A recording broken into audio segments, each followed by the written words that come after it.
Human relationships are admittedly in awful situation. According to Cipolla, a man among other things should protect himself from a team stronger than any mafia and army. Stupid people. There are 5 basic laws of human stupidity. First basic law of human stupidity asserts unambiguously that always and inevitably everyone underestimates the number of stupid individuals in circulation. No matter how much someone estimates the size of human stupidity, they will repeatedly be surprised by the fact that A. People who once considered reasonable and intelligent turn shamelessly stupid.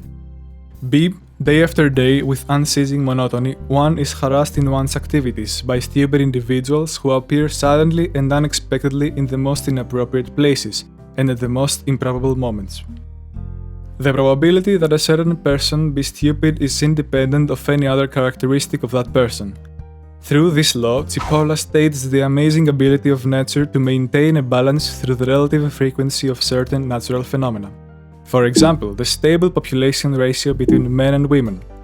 The same thing happens with the steady population ratio between stupid people and others, regardless of education, knowledge, and moral values.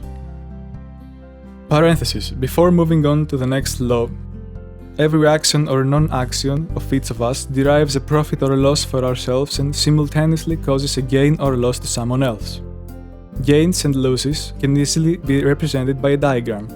The diagram refers to a particular person, say to Tom. The x-axis measures the profits for Tom himself.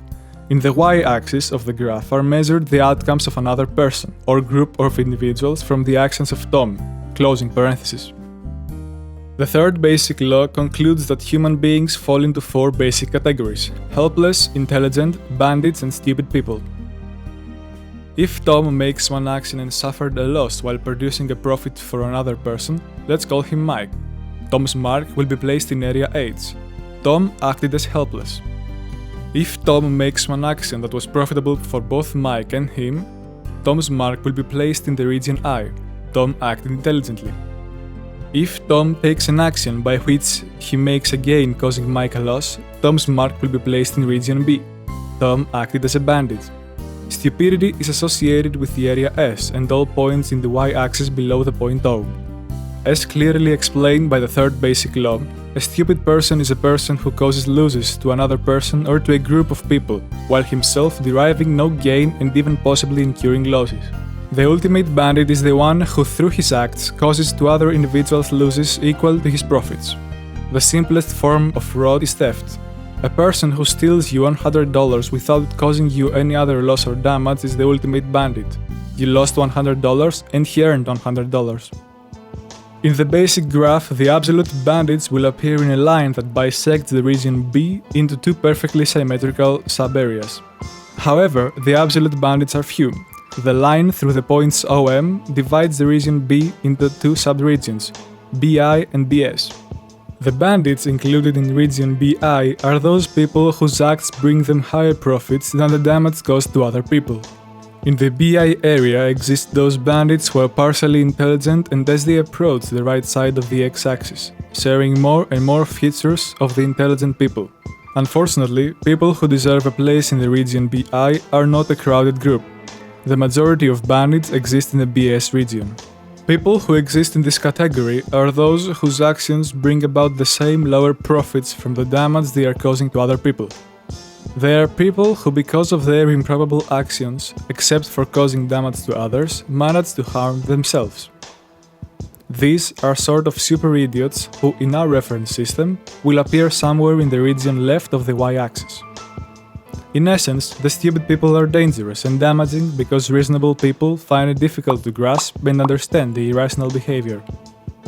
An intelligent person can possibly understand the logic of a bandit. The bandit wants assets in his account. You can assume how a bandit will act with his malicious manipulations and ulterior ambitions, and it's often possible to armor your defenses. This is completely impossible with a stupid person, as explained by the third basic law. When you face a stupid man, you are completely at his mercy, because the actions of stupid people are not governed by the laws of logic. A question, though, often raised by rational people is how and why the stupid people manage to occupy responsible and powerful positions. Non-stupid people always underestimate the damaging power of stupid individuals. In particular, non-stupid people constantly forget that at all times and places, under any circumstances, to deal and/or associate with stupid people always turns out to be a costly mistake. Through the centuries, in public and private life, countless people did not give that much consideration to the fourth basic law, and this oversight has cost mankind incalculable losses. The fifth basic law states that a stupid person is the most dangerous type of person. The findings resulting from the fifth basic law is that a stupid person is more dangerous than a bandit. The main point you should not forget is this: the result of the action of an absolute bandit is purely and merely a redistribution of wealth and/or happiness. After the act of a perfect bandit, the bandit has some benefits which is directly proportional to the negative absolute value caused to another person. The society as a whole nor benefits or losses. If all members of a society were absolute bandits, then the society would remain stagnant, but there would be no major disasters.